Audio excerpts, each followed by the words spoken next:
ተክለ ሃይማኖት ማለት ምን ማለት መሰላችሁ? ሲጀመር ተክለ ሃይማኖት ማለት ተክለ አብ፣ ተክለ ወልድ፣ ተክለ መንፈስ ቅዱስ ነው። የማን ተክል ማለት ነው? የአብ የወልድ። ይሄንን ስም ስንጠራ አድረው ያሉ እዚህ ስም ላይ ማን ናቸው? አብ መንፈስ ቅዱስ። የተክለ ሃይማኖት ስም ሲጠራ በዚህ ስም ላይ የማን ስም አለ? የሥላሴ ስም አለ።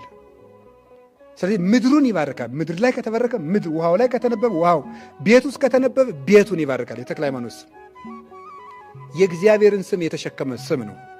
ይህ ስም በተጠራበት እርግጠኛ ነኝ መፍትሄ ስራይ ምናምንትስ አትልፉ። ይህ እንትን ምናምን ከጠንቋይ አትሂዱ። ፍትርክ ብላችሁ ጸልዩ። የአባታችን ተክል ስታነቡት እንዲያው ልንገራችሁ፣ ዝም ብላችሁ ታዝቡ። ኢየሱስ ክርስቶስ የሚለውን ስም እንደ ተክለ ሃይማኖት ያከበረ ሰው አይቻለው። በደንብ ነው ያከበሩት። እንዲያው ምንድን ነው ያሉት እኮ ኦ እግዚእ ኢየሱስ ክርስቶስ ሃይማኖቴኒ አንተ ምግባሬኒ አንተ። ጌታዬ ኢየሱስ ክርስቶስ ወይ እምነቴም አንተ ነህ፣ በጎ ሥራዬም ማነህ አሉ።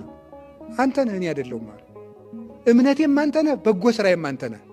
እንደ አባ ተክለ ሃይማኖት አቡነ ጌታችን ኢየሱስ ክርስቶስ የሚለውን ስም የጠራል የለም። ሙት አገኙ፣ አልዓዛርን ያስነሳው ጌታ ኢየሱስ ክርስቶስ ነው፣ አንሳው። ውሃውን ጠጅ ያደረከው ጌታ ኢየሱስ ክርስቶስ ነው፣ ውሃ ስጥ።